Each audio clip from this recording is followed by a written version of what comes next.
Hi. Sorry about the weird angle, but I have my dinner on the desk, so I can't lean my tripod against it, so it's kind of in a corner in a weird place. So I apologize if the lighting is making my face look really weird. But this is an autism vlog, and it's about being in the presence of people. It's hard to explain, because when people who are not autistic get together, you know, they get energy out of like having conversations and talking back and forth and interacting. Whereas I don't feel that undying need to interact. I kind of want to, but I don't feel like I'm going to miss out on a whole bunch of things if I don't go up and join the group and talk to them.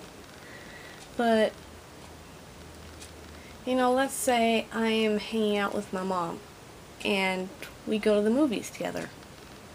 You know, we go to the movie and we sit next to each other and we enjoy the movie.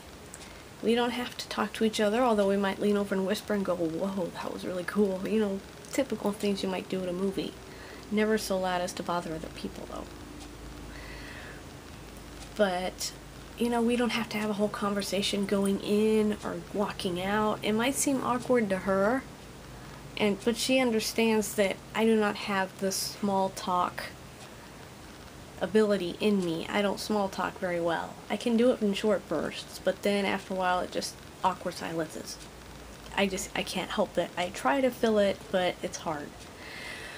But you know, let's say I go to a dinner party and it's got celebrities at it like Celine Dion, Josh Groban, you know, Peter Cullen, voice of Optimus Prime, you know, all these people that I admire. Just if they were there, I would be happy just sitting at the table with them and letting them just talk around me. I would be just in their presence.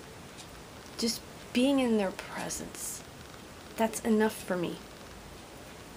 So if for some reason you were to run into me on the street and you knew who I was and we started walking together or something, I might not talk much because I won't feel the need to, because it's like you're next to me.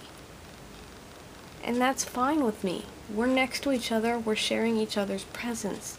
We don't have to share conversation too. Although, you know, hi, how you doing? Those things, the polite things to do, obviously, I will do them. I will not just walk next to you awkwardly quiet. Generally, if it's someone I don't know, I might try to talk more than I would with someone that I do know. Although it's different on the phone. When it's on the phone, I do tend to talk more. But it also depends on the subject matter. If it's something that I'm not into, I will not have much to say. Whereas I can info dump about other things, and I might talk at you more than I talk to you, and I know that can be kind of obnoxious to some people. So it's easier for me to just be quiet and just enjoy the presence of another person. Really, that's what it is. I just drink in the presence. It's like when you go into church and you soak up the presence of God. You know, it's kind of, I'm soaking up the presence of another person that I like or someone that I admire.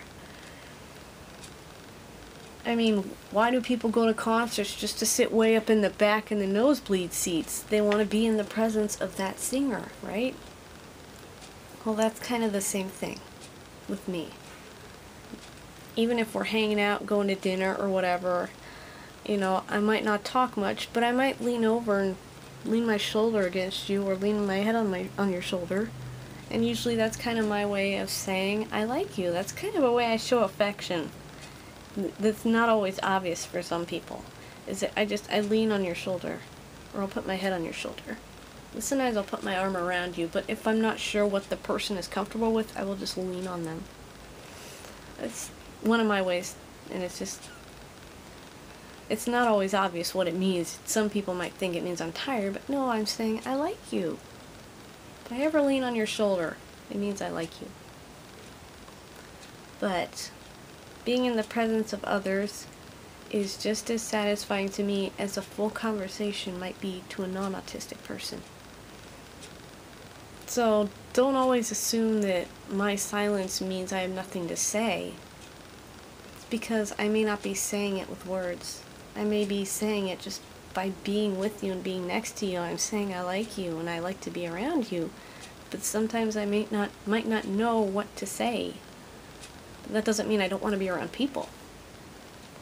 So it can seem awkward. I'm aware of the awkwardness, but it's just how I am, and it's an autism thing. And I think if I explain it, it might make it more understandable for others who have the same way of enjoying being with people. So there you go. I hope that explained it.